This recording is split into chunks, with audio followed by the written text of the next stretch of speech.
In this video, we're going to talk about equivalence relations, but first I want to talk about a partition of a set. This is kind of an informal definition. A partition of a set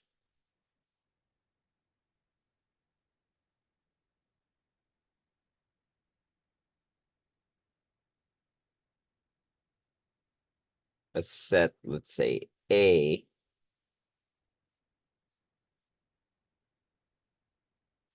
is a collection of subsets of A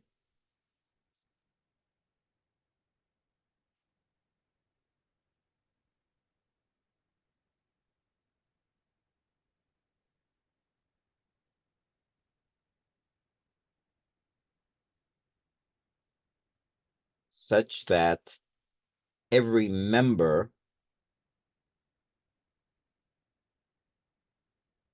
or every element, if you want to call it that way, of A is in one of the subsets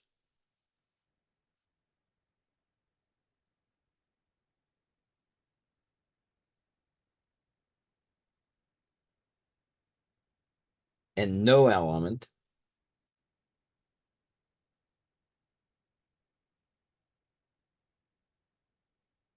is in more than one subset.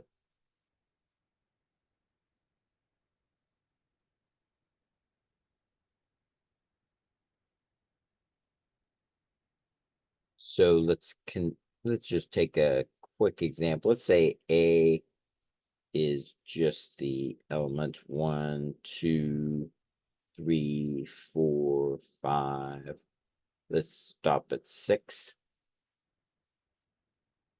A partition, let's see, any of these would be a partition.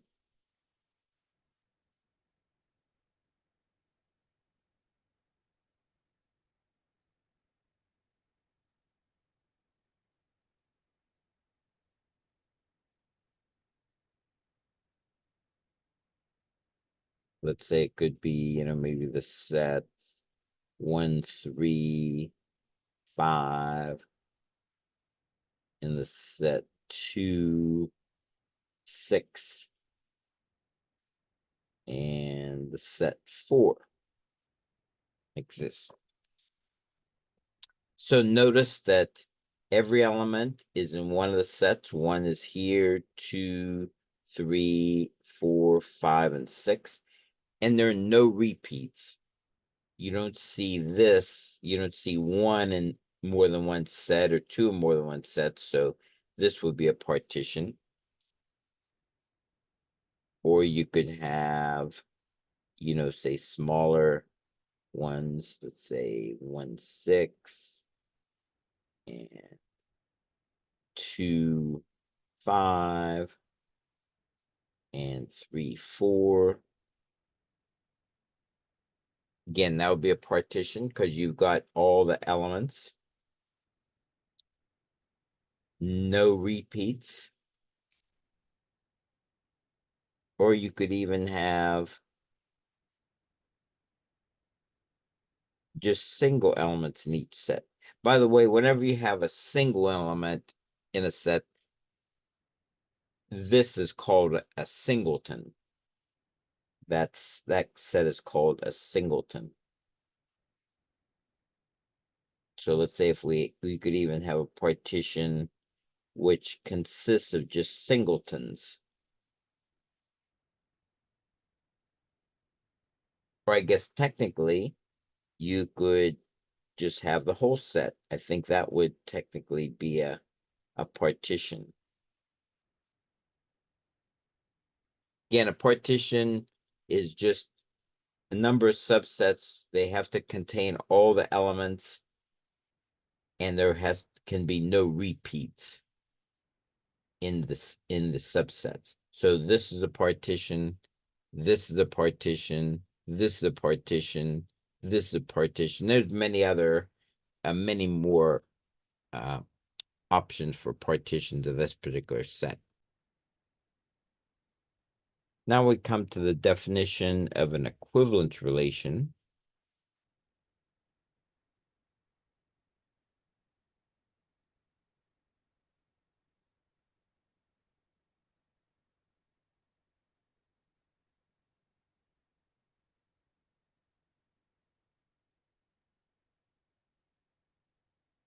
an equivalence relation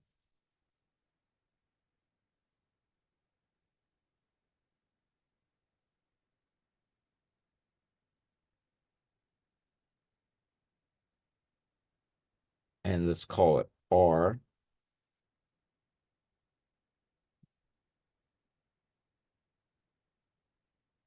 on a non-empty set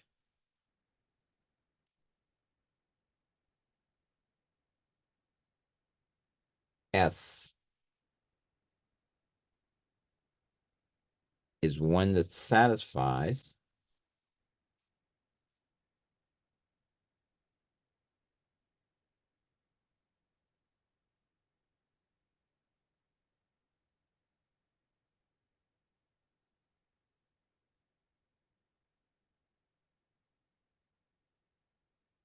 the following properties.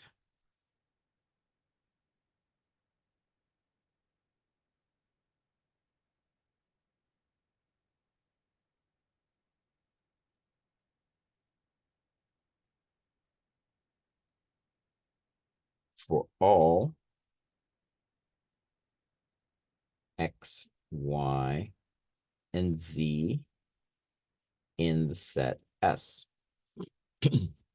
And the properties that it has to satisfy is the reflexive property,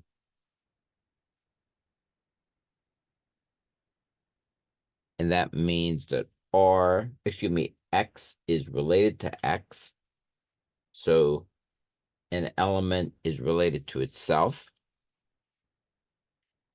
2, symmetric.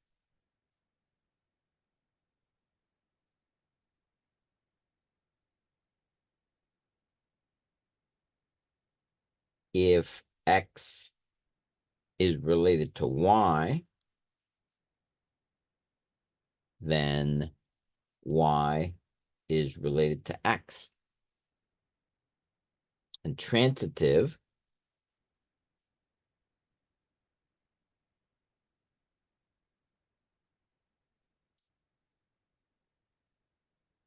if X is related to Y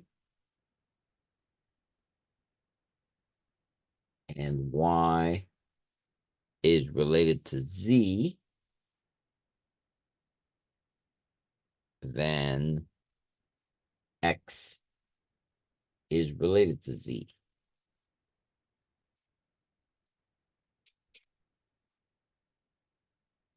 So something's an equivalence relation if this is true.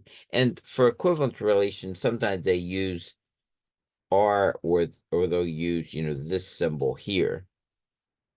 And we'll talk about that a little bit later. But let's do an example to see how we can apply this. So this is an example I got from a textbook.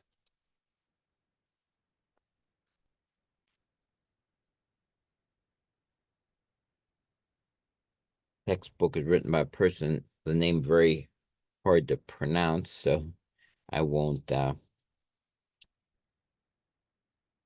try to pronounce it. So let's do this one here. Consider the relation R on a set of integers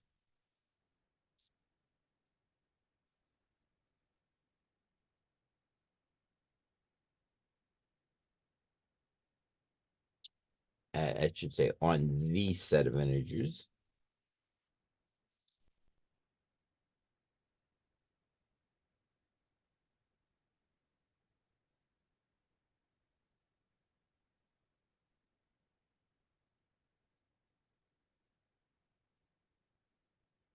we say A is related to B if and only if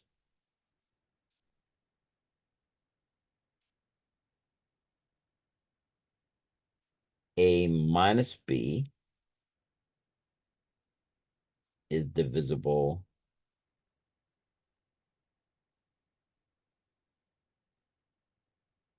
by 5. And so, is this an equivalence relation?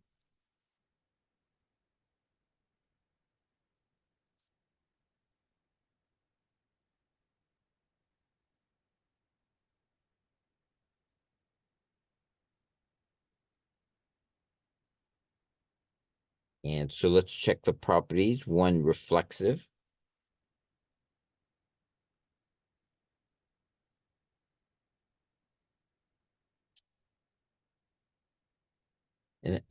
So the question is, remember, is it true?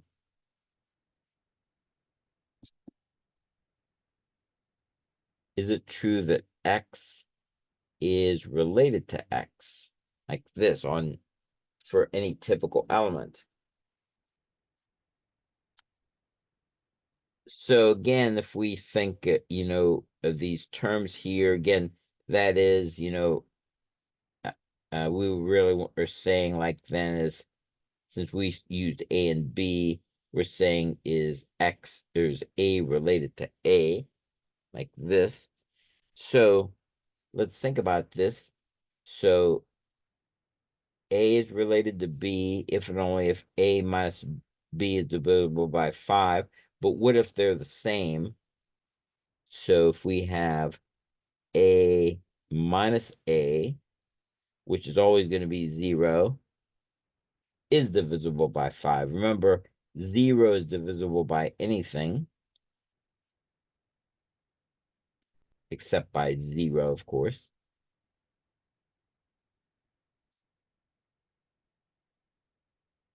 So that one fits. And how about the next one?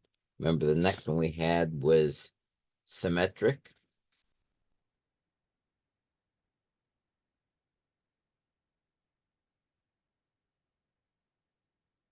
If X is related to Y, then Y is related to X. Is this going to be true? And so if A minus B is divisible by 5, then of course, if we do it the other way around, it's still going to be divisible by 5, right? Then B minus A divisible by 5. Because if you have something like, let me just take an example. Let's say if you have 13 minus 3, that's going to be 10. That's divisible by 5. And then if you take 3 minus 13, that's minus 10. That's divisible by 5. So if the one direction, if A minus B is divisible by 5, in other words, if A is related to B, then B will be related to A. So this one works. So then 3 is transitive. It says if X is related to Y and Y is related to Z, then X is related to Z. We'll see if that's true.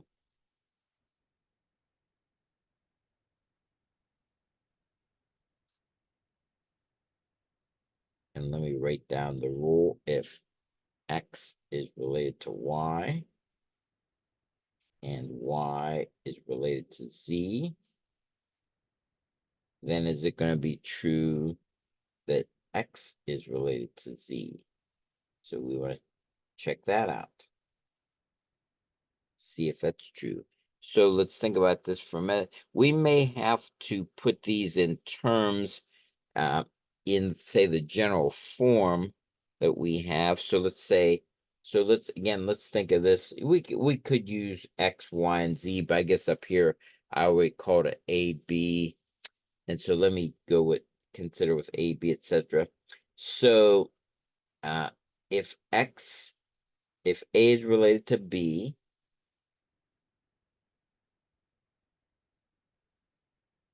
then what does that mean? Then A minus 5 is divisible by 5. So that would mean what? That would mean that A minus B would be of the form 5n for some n in the integers. Because, if something's divisible by 5, that means it's going to be 5 times some integer. So that would be the first part. A is related to B. Then over here, then and B is related to C. What does that mean? Then that means B minus C is also some multiple of 5 for some m in the integers. Then finally, does this imply that A is related to B? Because that's what this is kind of saying. If X is related to Y and Y is related to Z, is X related to Z? So we have this here. So the question is, does this imply is A related to C? And so let's think about this for a minute. So let's check it out. If we take A minus C, could we fill in the gap here? And so let's notice up here, let's move this apart. I'm going to subtract B and add B minus C. Notice here, all I did was took minus B and plus B. So I added 0. You're always allowed to add 0 to anything.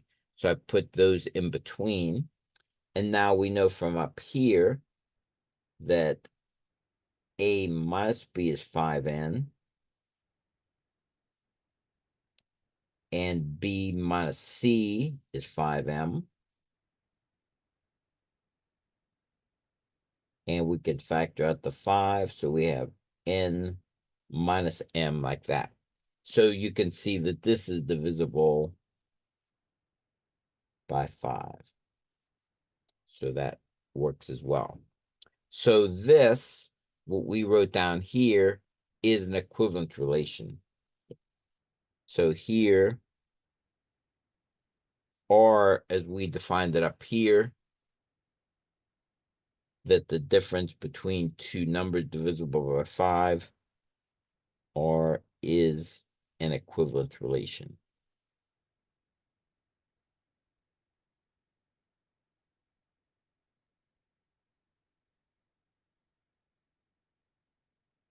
And now notice that what we have here, when these numbers are related to each other, they form like sets.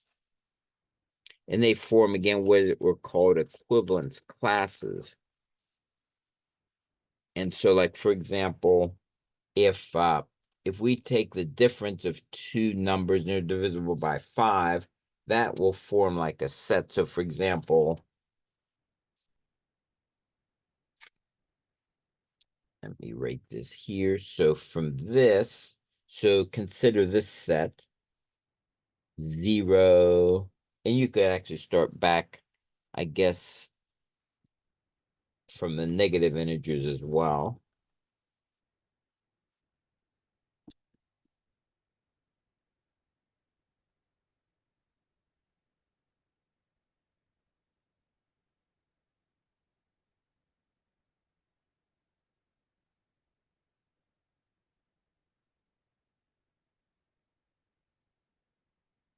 Notice all the members of this set, they're all related to each other, because if you take 10 minus 5, that's divisible by 5.